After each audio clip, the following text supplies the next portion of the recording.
Hi, I'm Andy Cocktaildress from Co-op Culture, and welcome to another of our short instructional videos for co-ops, community businesses and their development workers. This series of videos is on key financial performance indicators and their role in helping us extract information about a co-op or community business's finances and helping us analyse their finances. This particular video, we're looking at sales growth and we're looking at the sales growth metric, what it is, why it's useful, how we can use it. We're going to also, in future videos, look at combining the sales growth metric with other metrics, other KPIs to further enhance the information that we can get from the sales growth metric. So what is sales growth? Sales growth is a measure of how much your sales have grown against a historic figure. Very simple. Why is that useful? Why is that important? Well, we can use how our sales have grown in the past to make some predictions about how the sales may grow in future. This is obviously only true if we view our historic sales growth as a trend. So we cannot say our sales, we can say, but it doesn't make much sense to say our sales grew by 10% last year, so therefore they're going to grow by 10% next year. It is much more realistic to say our sales have grown by 10% every year for the last 5 years, so therefore we can predict that they're going to grow by 10% next year. But conversely, if the trend looks like our sales grew by 20%, and then they grew by 15%, and then they grew by 12.5%, and then they grew by 10% last year, well, that doesn't necessarily mean that they're going to grow by 10% next year, or that it makes sense for us to predict that our sales are going to grow by 10% next year. Obviously, these are just predictions, so whatever we predict doesn't mean that that's what's going to happen. But making predictions about what is going to happen to our sales or what may happen to our sales is really useful when we start to create forecasts, either cash flow forecasts, profit and loss forecasts, budgets for how we think the business is going to do next year. All of these are predicated on us having an idea of how much we are going to sell. So one of the ways we can predict how much we're going to sell is by looking at how much we have sold and looking at what's happened in terms of the trends there. The other use for the sales growth metric is to check how we have done against potential marketing objectives. So I'm often talking about marketing objectives in these videos, and that businesses should have, including co-ops and community businesses, they should have a set of smart marketing objectives of how much they're going to sell, of what, to whom, by when.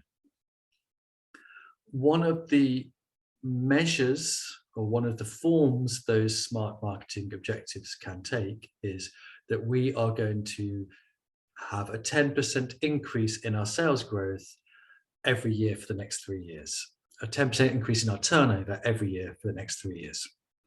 Well, if that is our marketing objectives, it's really useful for us to check how we have done against our marketing objectives, especially if we use our marketing objectives to create financial forecasts.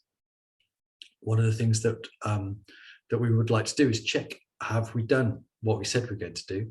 Because if not, do we need to revisit our forecasts and reshape them? How do you calculate the sales growth?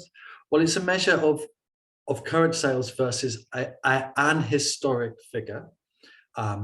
Where in this equation, we're saying last year's sales. It could be last month's sales. It could be last quarter's sales.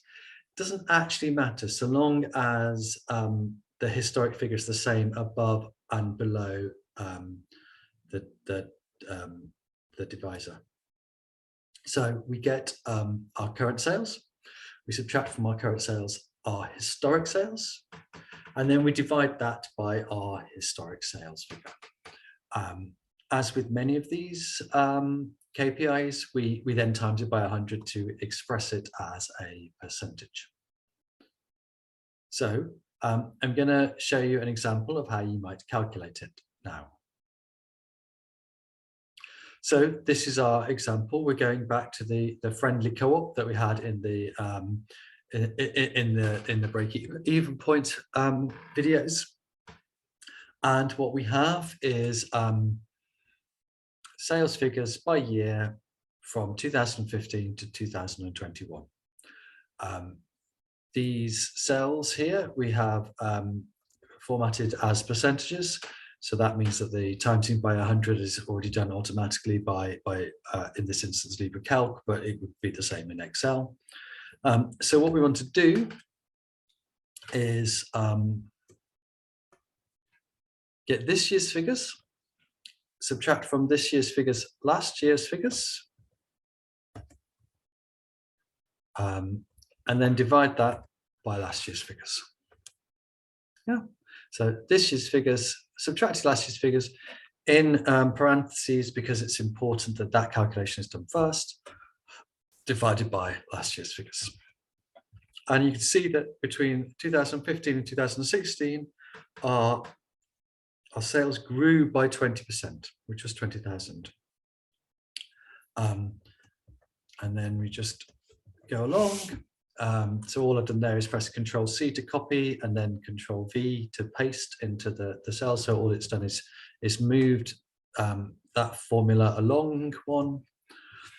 And what you can see is, even though our actual turnover grew more between 2016 and 2017, where it grew by 22,000. It grew more than it did between 2015 and 2016, where it only grew by 20,000.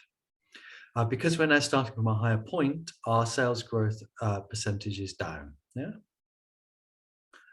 So that's how you calculate the sales growth as a percentage.